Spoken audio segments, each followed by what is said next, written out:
Hello friends, तो आज हम बात करने वाले हैं जुलाई 1830 की क्रांति के बारे में। तो प्यारे बच्चों, 1830 की क्रांति क्या है, नहीं है, सब डिटेल में इसके बारे में हम जानेंगे। तो चलिए वीडियो को स्टार्ट करते हैं। चैनल को भी सब्सक्राइब नहीं किया तो चैनल को सब्सक्राइब जरूर कर लीजिएगा। तो चलिए यहाँ से हम देखते हैं 1830 की क्रांति क्या है। 1830 की क्रांति, चार्ल्स 10वीं एक निरंकुश प्रतिक्रियावादी शासक था जिसने फ्रांस में उभर रही राष्ट्रीयता तथा जनतंत्रवादी भावनाओं को दबाने का कार्य किया। उसने अपने शासनकाल के संवैधानिकपूर्वक लोकतंत्र की राय में कई गतिरोध उत्पन्न किए। उनके द्वारा प्रतिक्रियावादी पोलिगेंस और प्रधानमंत्री बनाया गया। पोलिगेनेक ने पूर्व में लुई 18वें द्वारा स्थापित समान नागरिक संहिता का स्थापना कर शक्तिशाली अभिजाज्य वर्ग की स्थापना तथा विशेष कर और विभक्त करने का प्रयास किया। उसके इस कदम को उदारवादी की चुनौती तथा क्रांति के विरुद्ध षड्यंत्र समझा।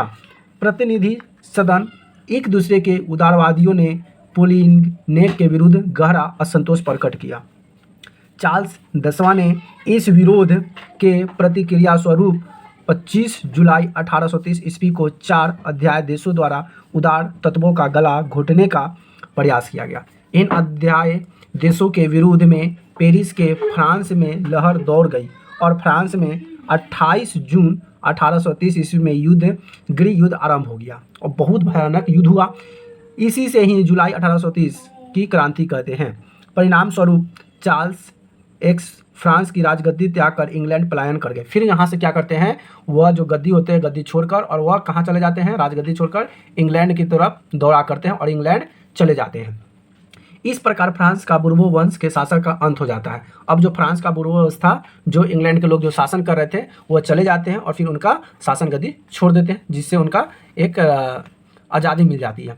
अब आता है कि फ्रांस में जुलाई के क्रांति के परिणाम स्वरूप बुर्बो वंश की स्थान पर ऑर्लेयंस वंश की गद्दी सौंपी गई। इस वंश के शासक लुई फिलिपिन्स और उत्तरवादी पत्रकारों की पेरिस की जनता का समर्थन में सत्ता प्राप्त की गई थी।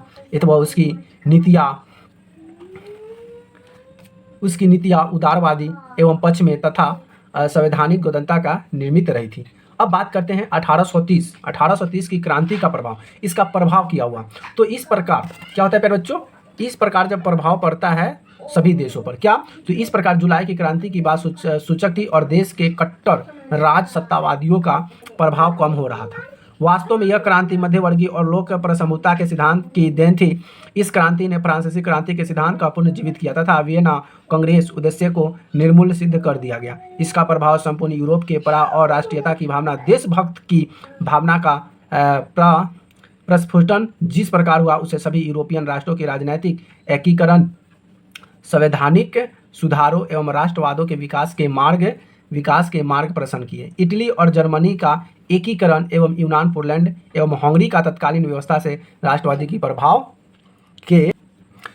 के कारण आंदोलन उठ खड़े हुए और आगे चलकर फ्रांस में इसी लुई फिलिपिन्स के खिलाफ आवाज़ उठने लगी, जिससे फ्रांस की एक क्रांति की पृष्ठभूमि को तैयार कर दी। तो प्यारे बच्चों, ये जितने क्वेश्चन थे ये सभी जो थे जुलाई 1830 की क्रांति का था। अब अगले टॉपिक में हम जानेंगे 1848 की क्रांति का विवरण के बारे में। तो चलिए वीडियो को यहीं तक अंत करते हैं, फिर अगले टॉपिक में मिलते हैं। तब तक के लिए बाय बाय, लव यू।